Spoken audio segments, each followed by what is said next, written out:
Mhm.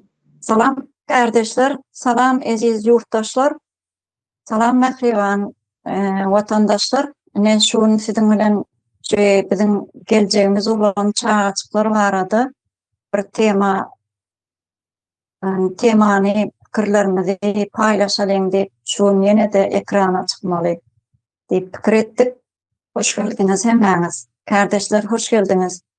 Şuun şu Türkmenistanda şu çağaçıklaryň horlanýandygy ýa-da özleriniň bir ýaş wagtlaryny gowy şadyan bir görnüşde geçirmeýändigi barada öz pikirlerimizi paylaşalım dep şuun ýene bir arada watandaşlar hoş geldiňiz. Sebäbi Türkmenistanda bir propaganda bar da çağalar bizim geleceğimizdir, çağalar bizim erterimizdir. Bal süýji baldan da bala süýji. Şonýaly bir owadan sözler bilen, plakatlar bilen, şonýaly sözler bilen Türkmenistanda çağalaryň has bir bilimli wagtlaryny gowy şadyan görnüşde geçirýändigini yalan bir propagandanyň üstü bilen Türkmen vatandaşlaryna şu Türkmen telewizionyasynda bolsun, metbuatda bolsun şeýle bir yalan propaganda bar da.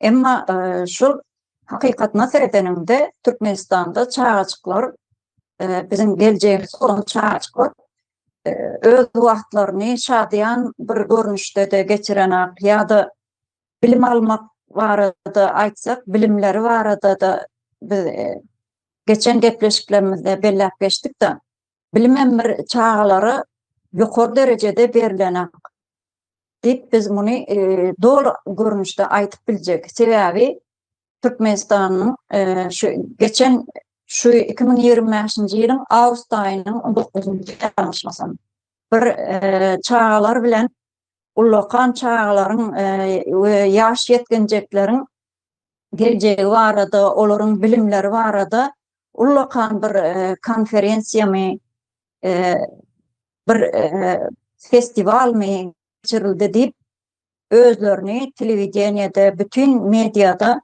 paylaştılar Türkmenistanda. Emma bu tarafına bir hakykatna seredeninde çağaçyklarymyz aty bir hor durmuşy diýeli da başyndan geçirýärler. Sebäbi çağalar agyr zähmetlerde de işledilen çağalar özleriniň okuw esbaplaryny aljagan bolsa çağaçyklar ýaz kanikulunda Türkmenistanyň ähli bazarlarynda araba sürüp bir watandaşlaryň ýüklerini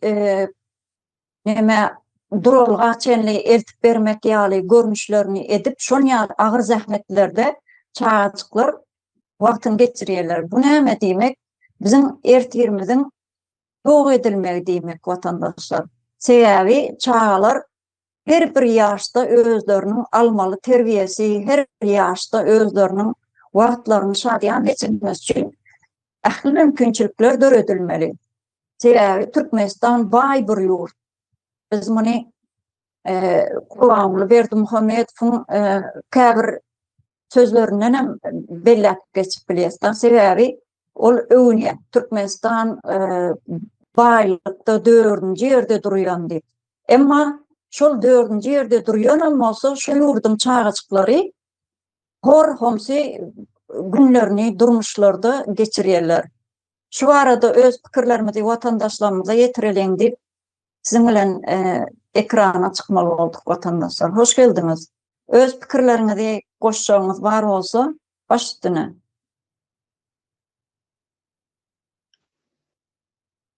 Bahar hanım başdyna.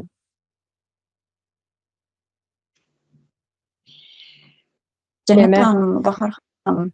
Cennet hanım elini kaldırdı. Cennet hanıma verelim sözü. Başdyna Cennet hanım, hoş geldiniz. Hoş bulduk, sağ olun.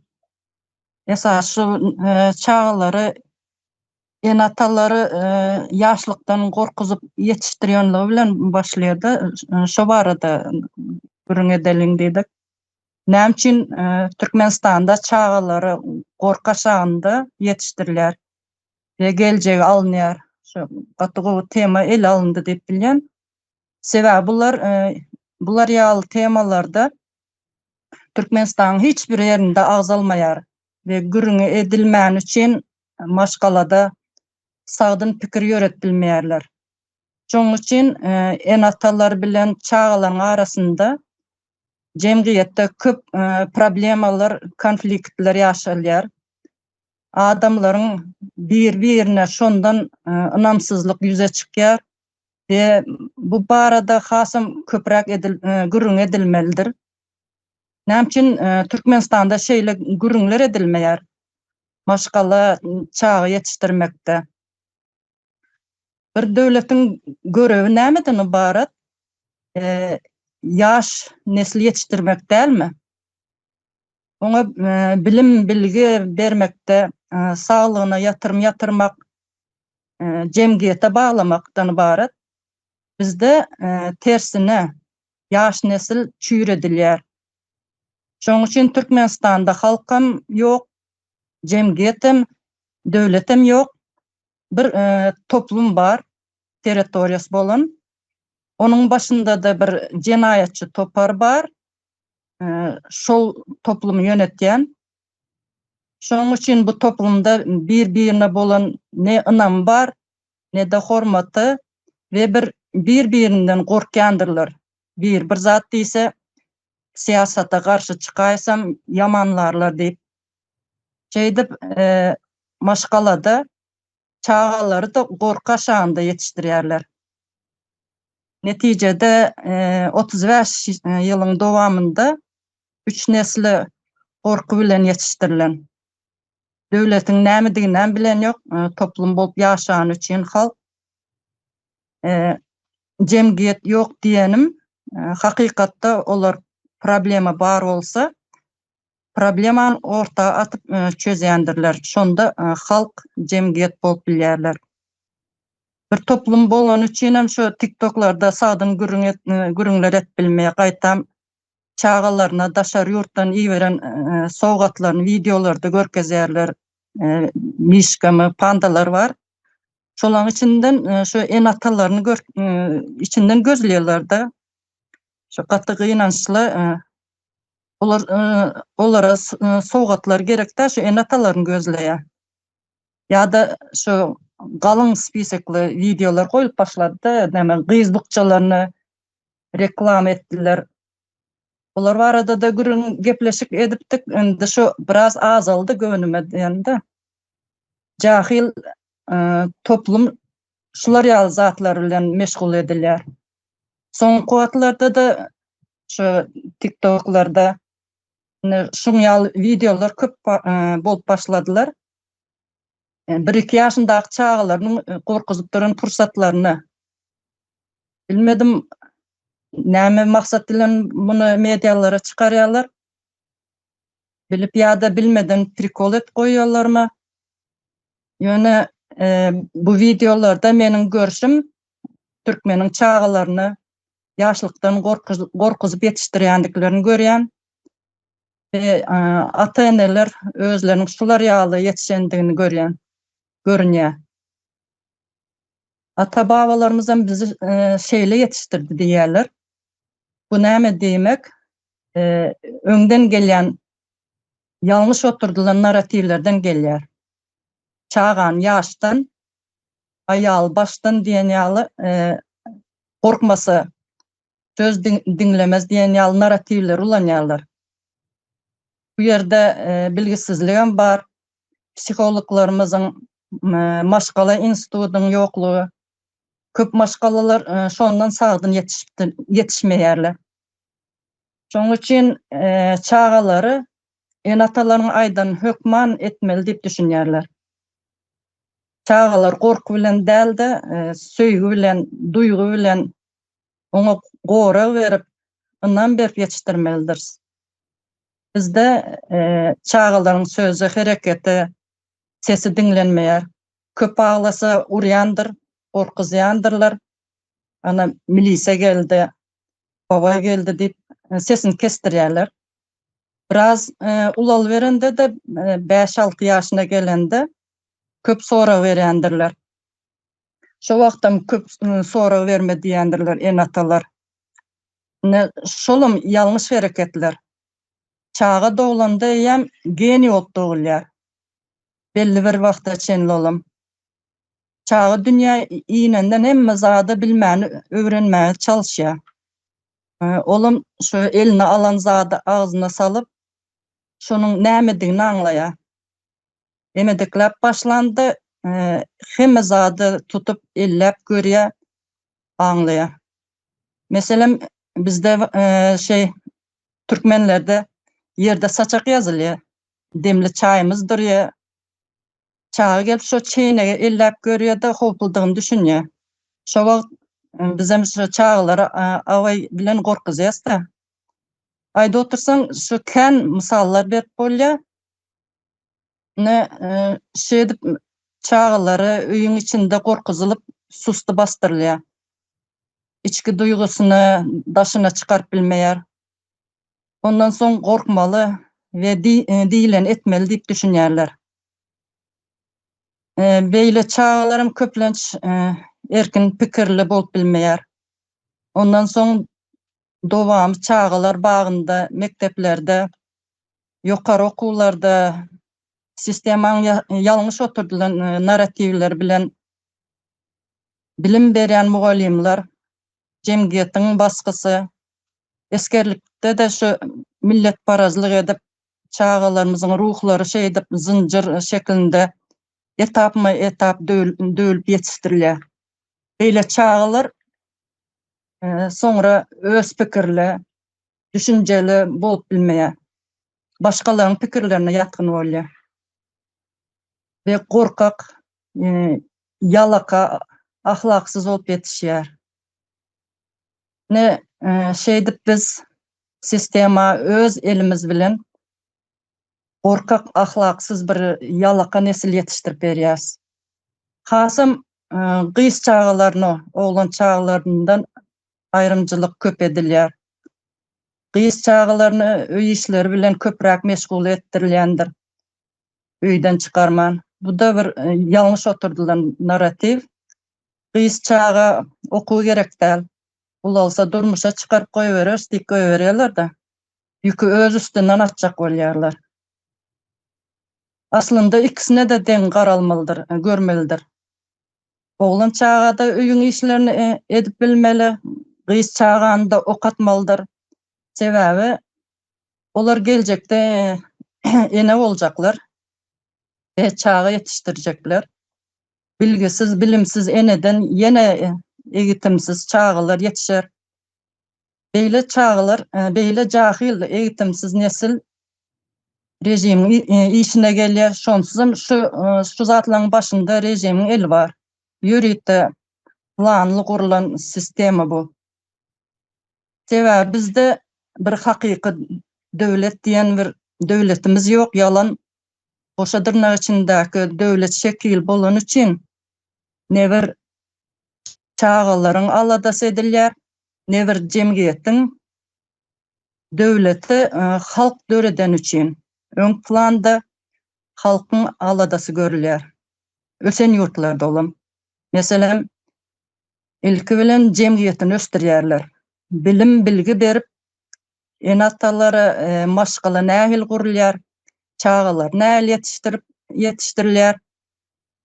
Bular hemmesi şu telewiziýa programmalaryň üstü bilen jemgyýetçilik çärelerde, mekteplerde bu temalar boýunça gürüňler gurnalýar.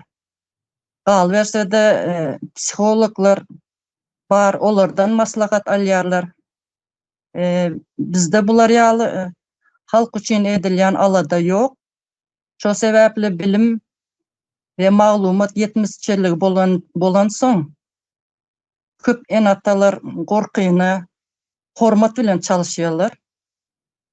Çağa sesini çykarmasa terbiýeli hasaplaýarlar. Sonra berse ýa-da garşy çyksa edepsiz diýerler. O bolsa gorku bilen terbiýelenen ulalan çağalaryň içki dünýäsine, psikologik ve emosional täsir edip köplenç öz pikirlerini açyk aýdyp bilmeýär. Ýalňyşlykdan gorkarlar. Şoň üçin täze zatlara sığınançykdan gaça durýarlar. Özüne ynam pes bolýar. Duygu taýdanam enata bilen çağa arasında ara gatnaşyk gowşaýar. Çağı enatasyny söýgü bilen goldaýan adam däldi, cezalandyrýan güç hökmünde görüp başlaýar. Bu bolsa uzak möhletde başgala gatnaşyklaryna ziyan etdirýär.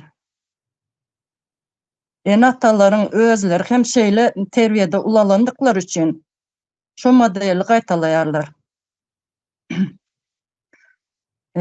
Biz şeýle ulaldyk, bize peýdasy boldy diýen düşünje bilen hereket edýärler. Bize beýle ýalňyş narrativleri kimler ve kaçan oturdulypdyr diýsek, bu Araplaryň Orta Aziýany basyp almagyna çenli dayanýar. Tarihimizden izarlasak, bizim düýplerimiz Oğuz gök türkmenlerden gelýändir.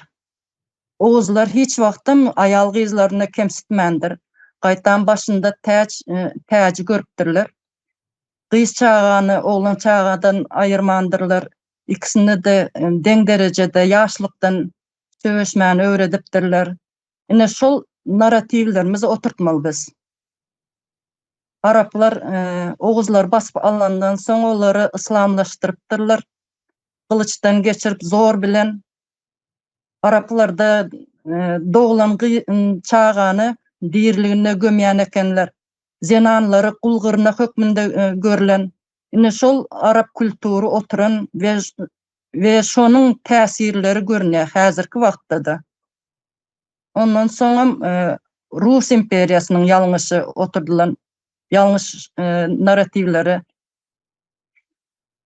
şoň bilen garşyp ne orus ne türkmen bolup bildiler. Garaşsyzlyk alandan soňam ýene aýal gyzlarymyza, çağalarymyza baskılaryny güýçlendirdi. Dini güýçlendirdi bu rejim. Muňa garamazdanam töveleme halkymyzda bar häl şol Oğuz genetikasyny saklap bilen maşgalalar bu zatlara düşünýän, göz ýetirýän ýaşlarymyzam bar, akylly, bilgili, ine şollar düzetdiler gelejegine. Gelecek ýaşlarynky ve bilýärler öz isleglerini. Täze Türkmenistanam gelecek neslimiziň gelejegini gorar, nesip bolsa. Sözümü bitirdim, sağ olun. Sağ olun Cennet Hanım, bu pikirleriň üçin. Aýşegül hanım söz bereli baş üstüne.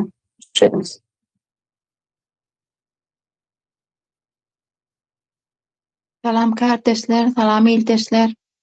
Çağa meselesi diýemekde, çağa terbiýesi diýemekde, çağa terbiýesi ýurdumyzyň iň bir inçeden, iň bir diýdur meseleleriniň biri diýip düşünýän. Çağa ýurduň başlangyjy, çağa terbiýesi, çağa nähili terbiýeleseň, nähili bilimli edip ýetişdirseň, ýurdun ösmegem şoňa bagly, ýaşlarymyda onuň nähili adam boljagyna bagly. Ýöne şu ene tadar çağalar nähili terbiýede terbiýelenýär, nähili okaýarlar, onuň hiç birimiziň habarymyz ýok. Şu puluna tapylyp bolmajak, ene ta mehrine dar bolýar çağalar. Olar diňeje şu gelen pula buýsanyp begendirip ýaşatýar şu çağalamyda ýöne ene ta mehrine dar.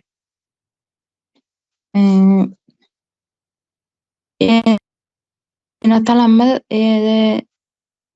çödemi güderanmady daşary ýurtdan gözlemän çağalamydyň arasyndan maşgalamydan girip çykyp gowy işlerde işlemäniň pikirini etmeli, çagalamady ýene tamähine dar etmeli däl. Şu esasy bizler näme üçin türkmen halkymyz bolup güzäranma daşary ýurtdan gözlemeli diýen pikiri düşünjäni taýt etmeli edýät halkymyz. Ýöne şo pikiri bilen oklar şu wagt ýöne hem şo daşary ýurda gitjek, daşary ýurtda işlejekler. Näme üçin öz ýurdumyzda şonýa aýlyk gazanyp şonýa işlerde işlemeli diýen pikir ýok-da. Şoň üçin edýät halkym çagalamady ene tamähine dar etmeli. Öz ýurdumyzda işläp gazanyp öz öýümizden girip çykmaň alatasyny edelim. Şonda sag bolun.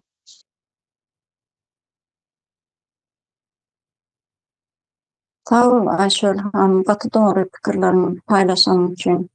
Bahar hanım başladyň. Size söz bereli, hoş geldiniz. Hoş bulduk. Ýa-ni Cennet hanım, Ayşul hanım gowy zatlar aýtyp geçdiler. Enatalar hasam pula gyzygyp mecbur ýagdaýda pula gyzygybam däl Türkmenistanyň içinde iş ýok bolansoň daşary ýurda çykýarlar. Onsoň çagalar o ýerde köp çagalar eşitdiýende men pul gerek däl eje gelaý sen gerek diýip aglap görüntülü gepleşen wagtynda ejesine şeý diýip aglayan wagtlar bar. Häzir daýdasynyň öýüne, aýal doganyň öýüne ýene bir ýere taşlap gaýdýarlar. Öz enesi atasy ýalak bolmaýar olaryň mähri, eje mähri, ata mähri ol başgaça. Ýöne gynansak da Türkmenistanyň häzirki şertleri şu ýagdaýa eneleri, atalary mecbur etdiler. Indi täze Türkmenistanda näçip bolsa bu zatlar ýerine ýetirilmeli. Şoň üçin hem enatalar watany düzeltmek üçin, gazanmak üçin bir el atmaly. Yani näme sadyga berýändirler, çagalaryň sadykda urulýar, çagalar näşe ezilýärler, gorkak bolup ýetişýär. Mektepde çetlenýändirler.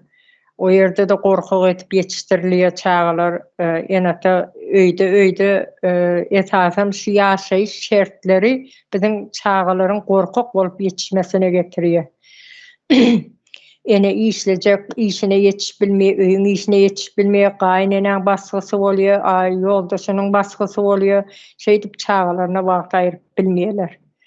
Ondan soň sen otur meni işime deýin. Sen gepleme, biraz dur. Isiltäp bir çete çekip oturtmak çagany. Gepleme meni işime deýin diýmek bilen, şoň bilen hem çagalar egini gysyk bolup ýetişýär. Ne Türkiýede görýändirler. Çağı wakymda işleýändirler. Öz çağasyna şonu ýaly etip seredip bilmeýär.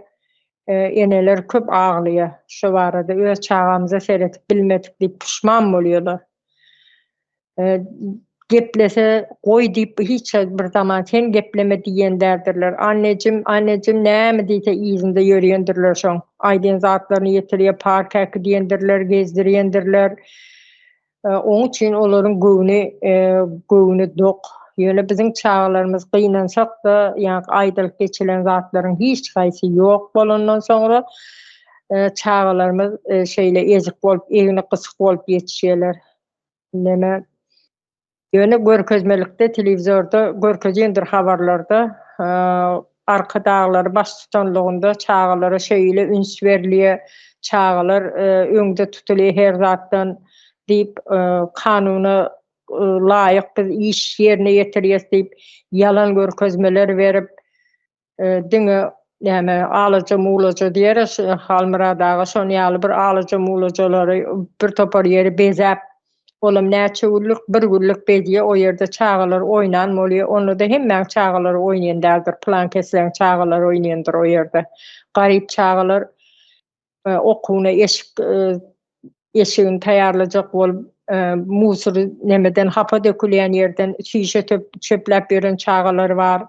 Ne vilayetlere geçsen Bazarda arabası sürüp yüründürler. Bazarda hemme kişi toplap gidiyor zatlarını.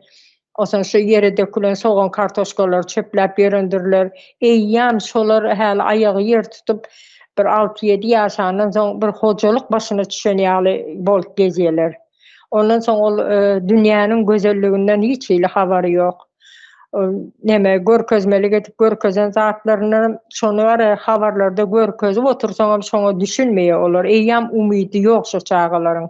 Umydy üzülen. Bize bular ýalak bagyt bize ýok diýip eýýam kabul edilen şu kabul etmäne çağalar şu derejeye ýetirildi. Yani täze Türkmenistanymyzda enatalar gowy duýsun, täze Türkmenistana çağalara gaty gowy üns beriljekdir. Çağalaryň geljegini has ösdürmelidir. Ýa çağalar bizim döwletimiziň geljegidir. Enatalaryň dowamydyr. Şoň üçin her kim täze Türkmenistanyň gurulmagy üçin bir hereket etmelidirler. Sağ olun.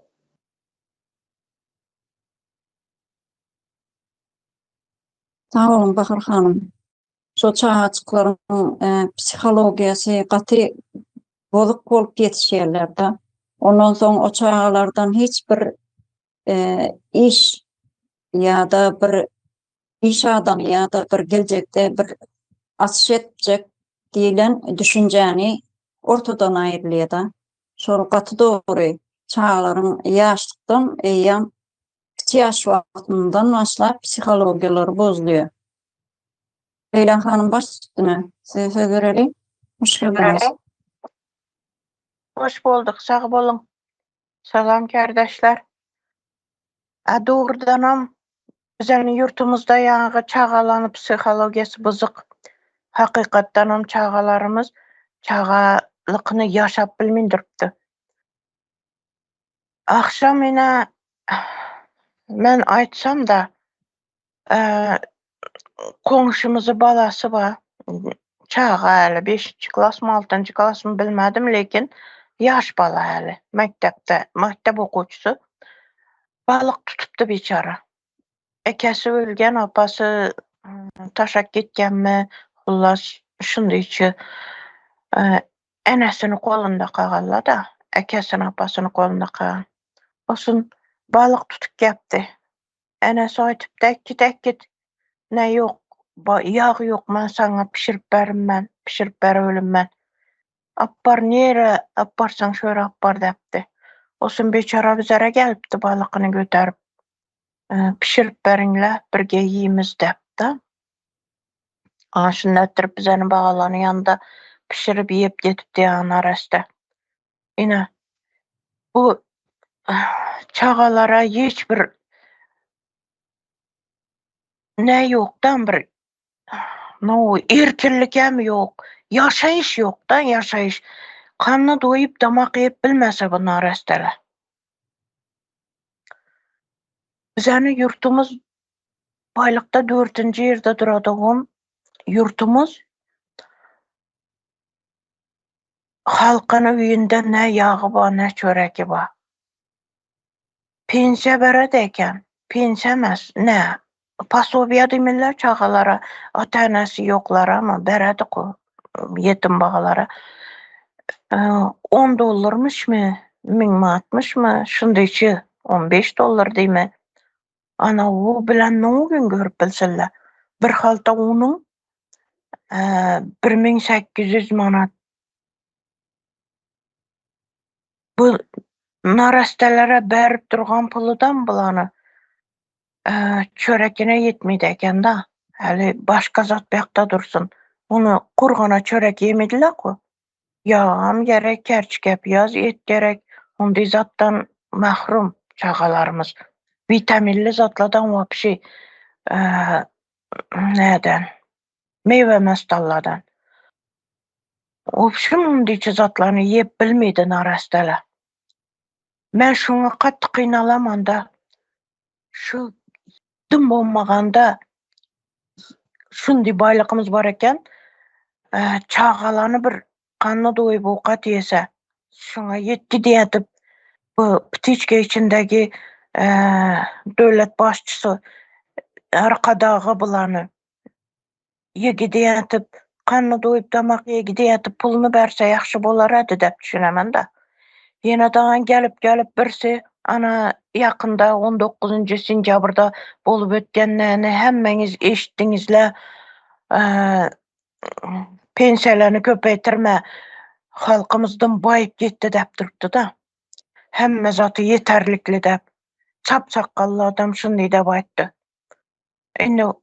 Indi bu çagalan şetmeli onda.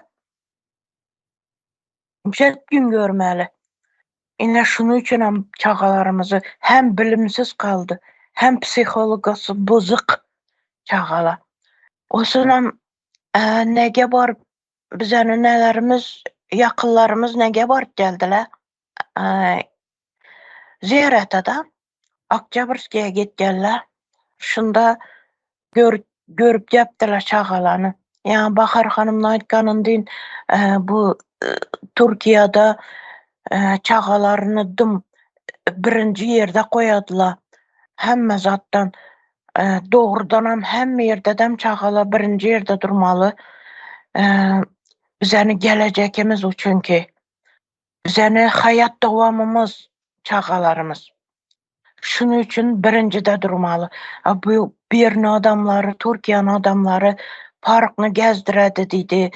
Hemme yerde şunday park neleri bu. Sadiklerinde boyaky bu. Hemme yerde şunday adımda bir parky bu. Çagala oynamak üçün.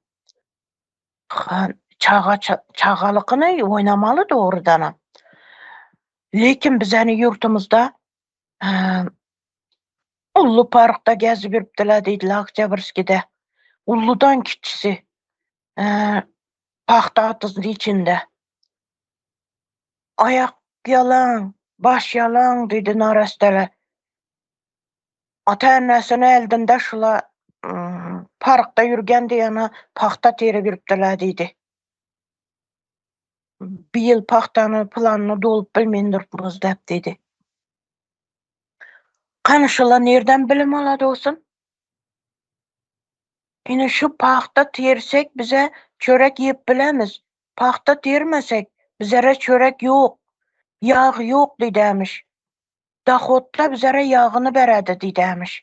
Oňa garaňlar, indi dohodda yemeli bula yağmy. Ana şu ýagdaýa gelip kaldy bizeni 4-nji ýerde, baýlykda 4-nji ýerde durgan Türkmenistan halkymız. Ine şu derejeye geldi. Bilimli mugallimlerimiz hem yok, bilim berin dese. Yadyňyzda bolsa bir ýyllary bir mugallim partanyň üstüne çıkıp näsini götüni görsetdirganlaryny görgensler. Ahlaksız mugallimlerimiz var. Bilimsiz şunday mugallimlerimiz var. Şundan neşetip bizani çagalarımız terbiye alady, neşetip bilim alady. Yok bu barış bolmaýdy. Bize neşetsek hem taza Türkmenistanyny kurup çagalarymyzy gelecekini saklap kamalymyz. Bulany bilimli etmelimiz. Başka yurtlardan bilimli mugallimler almalymyz. Çagalarymyzy psihologiýasyny diklemek üçün psihologlar almalymyz. Doktorlar almalymyz. Ine şular bizani mugallimlerimize kelli okutmalı. Birinciden mugallimlerimizi bilimli etip, osun çagalarımıza bilim berede etmeli. Ana şu dereceye geldi bu halkımız yıkılıp yok bu gitmeyin burun bize şu çagalarımızı geleceki üçün yurtumuzu diklemelimiz. Bilimli mugallimlerini getirmelimiz. Tecrübeli. Sağ olun söz bergeniz için.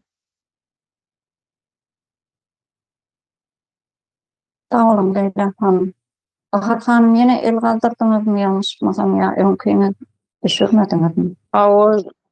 Yok el kaldırdım. Evet şu 4-nji ýerde durýar baýlykda diye çağalaryň geleceğine biz gowy sere diýes diýendir.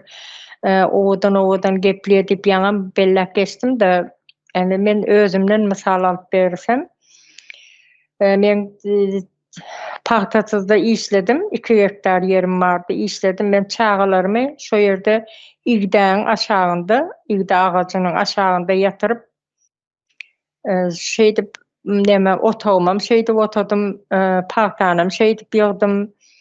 Indi şu wagtynda biz täze Türkmenistany bilmeýärdik. Ýokdy. Nire, kime bir tutunjak bizim bir dalymyz ýokdy. Hiç ýyl umydymyz ýokdy. Ýöne paxta ýygmaly, paxta planda bolmaly. Şu gektar men elimden gitmesin diýip hiç ýyl çağamyza söýgü berip bilemzak. O ýerde garynja wasy o çağany neme günün aşağında galy kölewäsi işleýän diňe şonýa zatlar bardy kellede. Sebäbi ay nemesin dahodum bolsun, ine mallar örklejek. Diňe şoň bilen oroş gezdik. Oň üçin çağlarymyza hiç ýyly mähir berilmedik. Soňam näme ejem öýüne taşladım çağlary Aşgabatda, Krasnovodda diýip işläp gitdim. Ýa-ki Türkiýede biriniň çağaçy 10 kilometr taşlak gaýdanlar. Şu ağlayat diye görüntüde gepleşdim. Ece gelay pulun gerek değil, özün gelay diýip şey diýip ağlayat diýip neme diye. Gurrun berdi da. Indi şu wagtynda men Aşgabatda işläp ýokam. Gyýdymy bir gün kanikulda getirende äkidip barýan bir hepde galdy ýanymda. Äkidip barýan taksi bilen uğratjak da öýe. Şonda ýolda ağlap barýan näme bolýar diýdim da, näme bir azar berýän saňa diýdim. Hiç adam azar bermeýärler, eje men ýöne aýrylykdan ýatdym diýdi. Uljak edim şey diýip ağla. 8 ýaşynda şu wagtda şey diýip ağlady da, eje nemede könrügünçde iş tap bolmazmy gasaňa menim kömekleşeýin diýe. Men köçe süpürdüm, tamdyrda işledim. Şu wagtlar aýdyda menem eje eller 8 ýaşyndaky çağa hamir ýurup biljekmi? Menim diýe eje diýe hamir ýurup diýe saňa kömekleşeýin ýöne öýde işlaga diýe. Pulmyz azçyk bolsa da bolýa bolmasa diýip şey diýip elenip ağlaýady da aýrylykdan ýatdym diýip.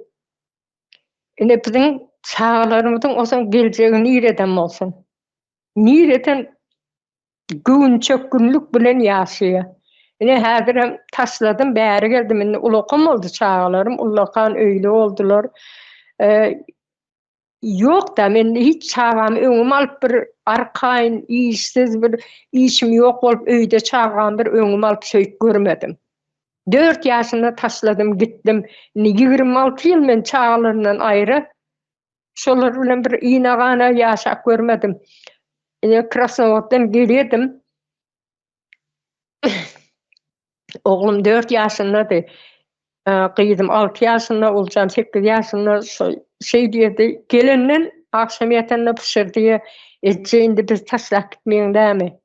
Şonda 2 gün bolýardym. 2 gün öýde şalym ýanyna bolup daňdan 5'te turup ýoşadan çykyp gidýärdim, oýanmasylar, ýüzünden ağlak galýadylar. Ene şeýt geçdi şu çağlar. Şolaryň nähili egine gysyk bolmasyn. Diňe men däl menden başga näçe san eneleriň çağlar şeýt ýaşadylar.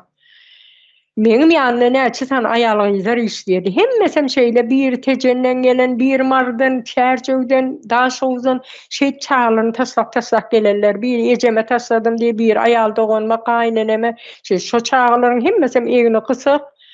Türkmenistanda bir egin döşüne kakıp ýören çağa ýok. Bir plan kesin ministrin çağası, komitetiň çağalary bolamasa, döşüne kakıp bir arkaýyn güwni özüne güwni ýetip ýören çağa ýok. Şey diýip soňam gullugy bilýärler, gullukda da ýene de ezilýärler. Näme üçin biziň bir ýanyp duran, ýalpyldap duran eskerlerimiz ýok.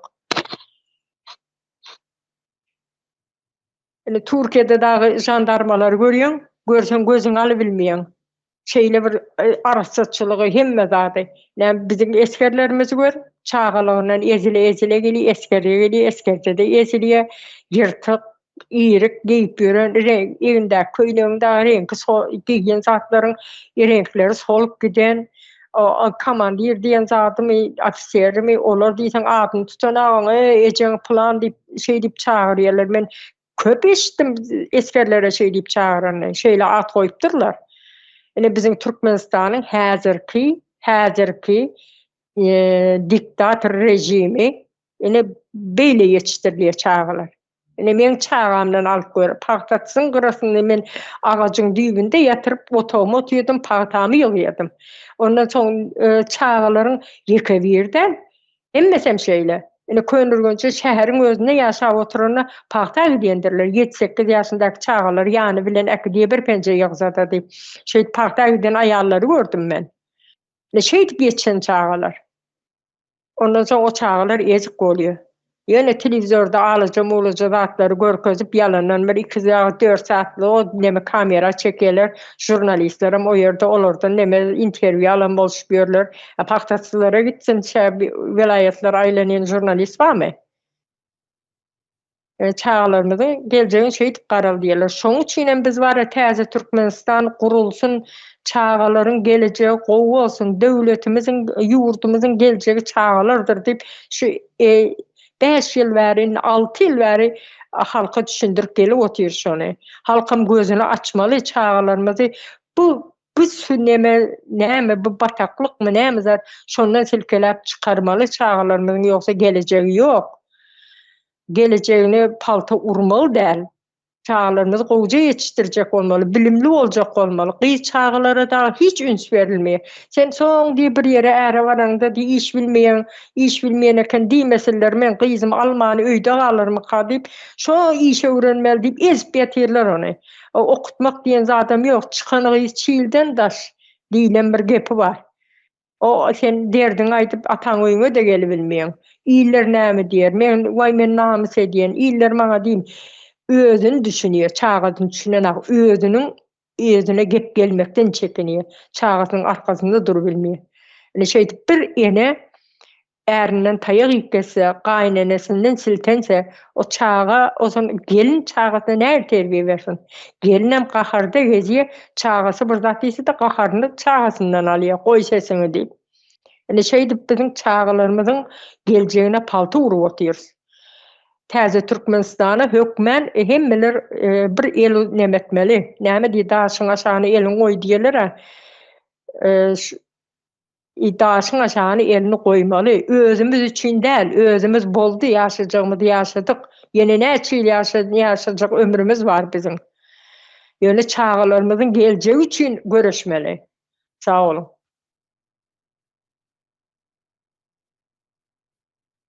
Oğlum Zahar hanım, duygulu nemeleri aýtyp berdim da başymdan geçen ýagdaýlary.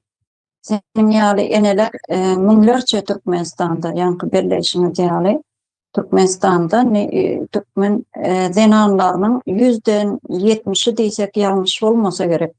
Ýurtdaşynda öz çağalaryna mehr berip bilmedik ýa-da çağaçyklaryny gujogyna alyp östürüp şolara bir meherli garaýyş bilen seredip bilmedik eneler müňlerçe bar Türkmenistan denanlaryny. Ýöne Türkmenistanda yalan propaganda bilen ýankyýaly çağalaryň ýaş ýetgenjekleriň bilimine ullukan ýokary derejede üns berilýär diýip yalan propagandalary ýene-de öňe sürýärler da. Ýöne hakykatyna seredende ýanky Bahar hanım sen belleýişiň ýaly hemme çağalaryň başyna gelip duran elhänç ýagdaýlar bar. Başyna Bahar hanım ýene el galdyrdyňyz.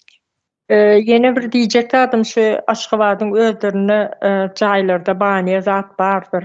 Ýöne aýratyn näme üçin çağalaryň aýratyn bir otagy ýok. Daha şu tarapy raýonlara, owalara geçden hele çağalary hemme şeýle näme diýip sıra diýme näme setir diýilýär şonu ýalak bolup ýatylýandyr. Öýde gıykylyk bolýar, çağı o ýerde şaýat bolup oturýar. Äri aýalyny urýandyr, çağı onu görýär. Şeýdibem ol ağladyp, bagyrdyp, çygyrdyp, aýalyny süýreklep, urup, içki gelip, şeýden wagty çağı onu gören çağaň nähi nerwisi bozulur. Şunu bir göjeňinde tutup bellek geçeýin diýdim da. İkide bir bizim könürgünçimizde Tağta tarapda men gelin bolup çönýärim Tağta tarapyda özüm könürgünçli. Yöne gatı köp gördüm ben urup ayağını, çağlarını koltuğuna alıp maliyatın içinde gizlenip oturup oson haçan adamsının piyançılıktan açılıyor oson çağları bilen üye gelip sığırın sidiğini neme şoň buğuna ısınıp çağlarım üşemesini deyip maliyatın içine oturan gelinleri köp gördüm. Dädesini görende çağalı ayağını uruyor, çağalarına vuruyor. Çağalar dädem geli diýene içip dururlar sandırasım. Şeýle maşgalaları gördüm ben. Özüm gözüm bilen gören zatlarım bellek geçip oturmuş var. Köndürgünçde näçe bir maşgala gördüm ben şeýle. Dädem geli diýen wagtynda sandıraklap birem gaýnene bolýar öýde çağaları geline garşy terbiyeli. Ene bir ece diýjek bolsa heýteley diýip şonu ýalak epar ejene sök çağalaryna şeýdip öwredi. Ine şu çağalaryň geljegine eýem garaldy oturýarlar da. Terbiýe tarapyndan hem garaldy oturýarlar şo çağaň terbiýesi bolmaýasaň ejesine şeýdip sögüp ulalan çağa soň ejesine urban biler. Aşgabatda köşkde işledim ben. Atası bir gelip urýar ejesini, oglam neme urýar. Ejesine pul berdi, ejesi nemede tamdyrdy işleýärdi, çörek pişirýär. Hamir edýär. Oglu gelip durup siltelep ejesiniň şu bir günkü işlejek puluny häli işi bitmäke şu puluny alyp giden oglary gördüm ben çağalary. Ne şonu ýaşaby, nämçin şolaryň çağan gözüňünde ayağını urýar. Ana o çağı ondan görüyor. On eýýäm kellesi akly şoňa ýugurlýar. Başga öwrenjek zatym ýok. Şu telefonu eline berseler, sen şunu görmesen, ullanmasan, nerden öwrenjeksin? Telefondur şo ýerde durun, telefonda näde öwrenjeksin? Şonu ýaly terbiýenem aňyrda görmedik, bilmedik zaten nerden terbiýe alsam? Telede habarlara serese maýmun ýaly jirkeyip serdar otur yüzüne bakıp ya aňyrky maňko yüzüne bakıp televizorda da bir çağalara terbiýe beriljek bir zat öwrenmiýär. Ya mektepde öwrenmiýär, ya çağalar bagynda öwrenmiýär. Hiç ýere öwrenjek zat ýok. Şeýdip mallaşdyryp oturýarlar çağalary. Bulam aňyrdan öňden gelen orsun nemesi, orsun rejimi bu. Şeýdip türkmeniň nemesini ýitirmeli da, tohumunu ýitirmeli. Samsyk etmeli, soň jellad etmeli, bir-birini ýen etmeli, mankur dedi otyr, soň türkmeniň tohumy ýitip gitmeli da. Şoň üçin emeli usulda edip otyrlar muny. Ýöne biz buna ýol bermeli däl. Biz eneler, atalar, çağalarymyzyň geljegi üçin göreşmeli. Soňunda näme bolsa, ölüm bolsa çağalarymyza bir watan miras berip gitmeli. Bir ýurdu miras berip gitmeli biz. Çağalarymyzyň geljegi üçin göreşmeli. Sağ olun.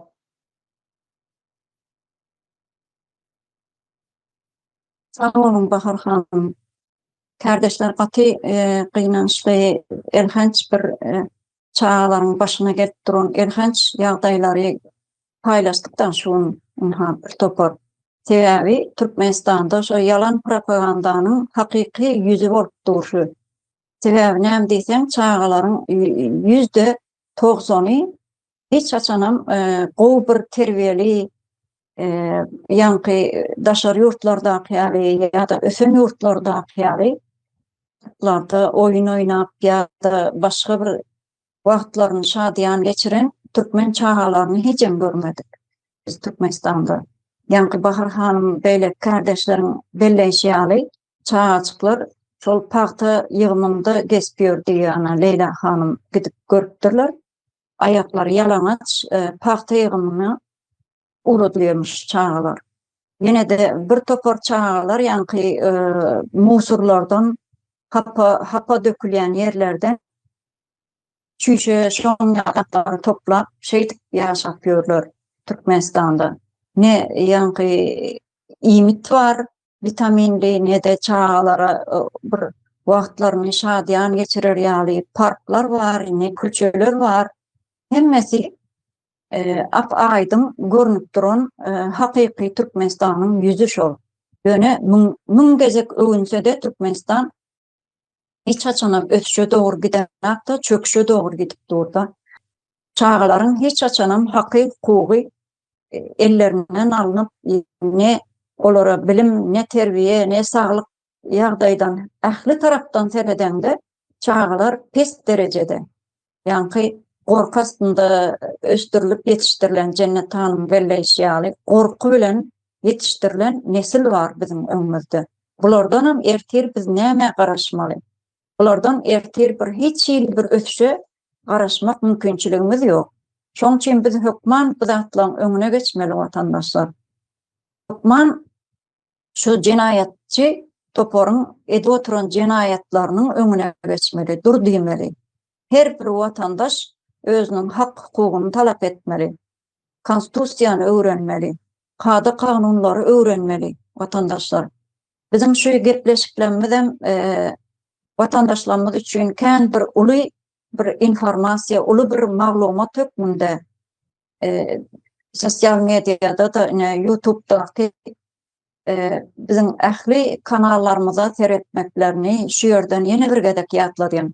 Teredip özleriniň pikirlerini goşmaklaryny, like bassın, abone bolsunlar, bize gelip pikirlerini paýlaşsınlar. Her yekşenbe güni canly ýaýnymyz vardır. Saat 20'de YouTube kanalımızda. Halkın Sesi Türkmenistan YouTube kanalımızda. Şu yere gelip öz pikirlerini paýlaşsınlar, öz pikirlerini goşsunlar bize. Şoň üçin biz ýene de dowam eder watandaşlar. Başga pikirlerini goşjak ýok bolsa şunu jemläliň onu. Cennet Hanım başdyna. Sağ olun. Hawa ýa Bahar hanym gaty gynançyl misallar getirdi-de çağlarymyzyň geljegine palty urutdur diýip. Ine şu çağlarymyzy çärelere çykarlýar. Bu çağlarymyzyň neslimiziň çüredilmege, ilymsiz, bilimsiz nesil geljekde hünärsiz, her ýerde taýýar gul bolup ýetişýär. Bu gullarym soňra çağalygynda gül berip ýören çärelerde ulalanda da eýelerine gül berýän bolup ýetişýärler. Bu çäreler bilen toplumy göz boýmaklyk edip iş edilýär diýip jemgyýeti güýmemekdir. Ýöne çağalaryň çärelerde ezilmekligi uly genositdir bu. Şu 1 sentýabrda bilim günü boldy, näme okuwlar açyldy, okul açylyp başlandy, açyldy. Ýöne çağalaryň oku açyldy diýip begençiler ýok. Şu gün gyýyzym okuwa baryp geldi, näl okuwa açylanda begendiň desem, "Ey, nämesine begeneň?" diýdi. Hiç hövesi ýokdy şu okuwa gitip gelmäge. Sebäbi şu öňkü köne mektebi şoňa begenen ýoklar. Bizim tarapda şu mektepde okuwçylar sygan ýok da klasa. Klas ýetişmän yan tarapda binalary şolary näme klas etip açdylar. Ne şu çärelere ýa-da gerekmejek atellere çykarylan pullary täze mektep gursatdylar. Köne mektepler çağlaryň höwesini gaçyrýar eken şu. Hiç hövesi ýok. Nämesine baryn diýe da. Döwletiň işi şu halkyň saglygy bilen bilim bolmaly. Ýöne bular çağalaryň bilim üçin büdjete aýrylan puly ogurlap talýarlar. Şol büdjete bilim üçin goýberilen puly awazada turizm ýerleri açýarlar. Ve açılan yerler üçin çäreler geçirilendir. Näçe çäreler geçirilen bolsa şol ýerde şonça da ýene uly taýlançylyk edilýärdir. Şoň üçin her gezek aýdylýar. Türkmenistanda adam degeri ýok diýil. Ösen ýurtlar görýänsiňiz TikToklarda, meselem Hytaýyň çağalaryny görkezýärler. Çağalar bagynda çağalaryň höwes bilen okuwa gidişi, sadyga gidişi, ol ýerde her hil oýunlar bilen hünär öwredilýär. Şular yani bizim hem çağlarımızı hem zadı el yeterletmez Täze Türkmenistanda. Şulara çakım sağ ol. Sağ olun Cennet Hanım. Kardeşler, bu fikirlerinizi paylaşanınız için, vatandaşlarımıza yetireniniz için köp sağ olun. Gelecek gepleşiklerimizde görüşençe hoş sağ olun. Bizim şu Halkın Sesi YouTube Türkmenistan kanallarımıza köprek abone olmaňyzy, like basmaňyzy, öz pikirlerinizi paylaşmaňyzy ýene bir gezek ýatlatyp geçýäs vatandaşlar. Hoş sağ olun, gelecek gepleşiklerimizde görüşençe.